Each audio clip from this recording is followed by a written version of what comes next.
పావురం ఇది శాంతికి సంకేతం. చాలా సందర్భాల్లో తెల్ల పావురాలను ఎగరేస్తూ ఉంటారు. జనబాహుళ్యంలో బాగా కలిసిపోయిన పక్షుల్లో ముందు వరుసలో ఉంటాయి పావురాలు. రాజుల కాలం నుంచి మనుషులు పావురాలు కలిసే జీవించి, కానీ ఇకపై అలా జీవించడం కుదరదు. ప్రస్తుత పరిస్థితిలో పావురాలకు ఎంత దూరంగా ఉంటే అంత మంచిది. ఎందుకు అంటే మీరు చూడండి. మీ ఇంటికి పావురాలు వస్తున్నాయా? చూడ్డానికి ముద్దుగా ఉన్నాయని వాటిని పెంచుతున్నారా? పాపమని వాటికి గూడు కూడా ఇస్తున్నారా? అయితే మీ ప్రాణాలు డేంజర్లో పడినట్లే. 2 ఏళ్ల కిందట సుల్తాన్ బజార్ చుట్టుపక్కల ప్రాంతాల్లో ఎక్కువ మందికి శ్వాస సంబంధిత వ్యాధులొచ్చాయి, అలర్జీలు సోకాయి. ఒకే ప్రాంతంలో ఒకే తరహా ఆరోగ్య సమస్యలు రావటంతో అధికారులు అప్రమత్తమయ్యారు, ఆరా తీశారు. తెలిసిందేంటంటే ఆ ప్రాంతంలో పావురాలు ఎక్కువ. వాటి వల్లనే స్థానికులకు ఈ సమస్యలొచ్చాయి. అక్కడున్న కబూతర్ ఖానా అనే పావురాల ప్రాంతాన్ని అధికారులు మూసేశారు. అప్పటికే బాగా అలవాటు పడిన పావురాలు సదరు ప్రాంతాన్ని మూసేసినా ఆ ప్రాంతాన్ని వీడలేదు. ఎవరో ఒకరొచ్చి వాటికి ఆహారం పెడుతున్నారు. అవి అక్కడే కొనసాగుతున్నాయి. అక్కడ కబూతర్ ఖానా అని చెప్పేసి అట్లా పెట్టుకుంటూ ఉంటారు. అక్కడ బాగా ఎంకరేజ్ చేసి వాళ్ళకి పప్పులు లాంటివి అవి వేస్తూ ఉంటారు అన్నమాట వాటికి. సో వీటి వల్ల అప్పుడప్పుడు ఏమవుతుందంటే కొన్ని సీరియస్ హెల్త్ కండిషన్స్ వచ్చే ఛాన్సెస్ ఉంటాయి అన్నమాట. అంటే like simple loose motions, fever నుంచి సీరియస్ రెస్పిరేటరీ కండిషన్స్ కూడా వచ్చే ఛాన్సెస్ ఉంటాయి. పావురాలు ఎక్కువగా ఉండే ప్రాంతాల్లో చాలా మందికి ఈ సమస్యలున్నాయి. కాకపోతే కరోనా తర్వాత మాత్రమే ఇలాంటి కేసులు ఎక్కువగా బయటపడినట్లు గుర్తించారు. పావురాల వల్ల ఫైబ్రోసిస్ అనే శ్వాసకోశ వ్యాధి సోకుతుందని అధ్యయనాల్లో తేలింది.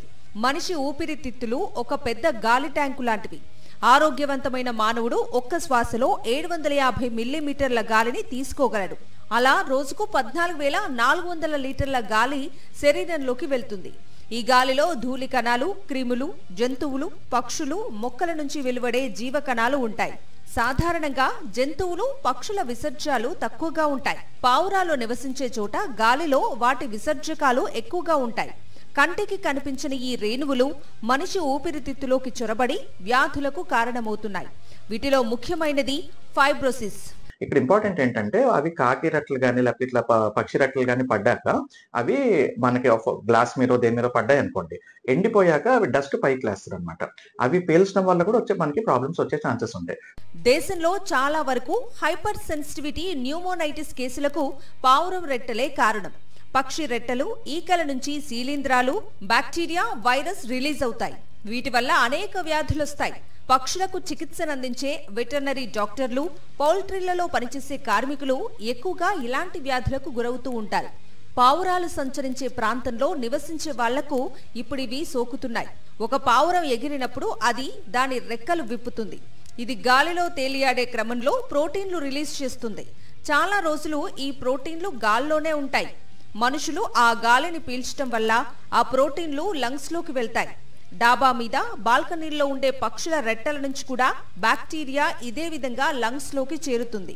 అయితే ఈ సమస్యలు వెంటనే బయటపడవు. కొన్ని నెలల టైం పడుతుంది.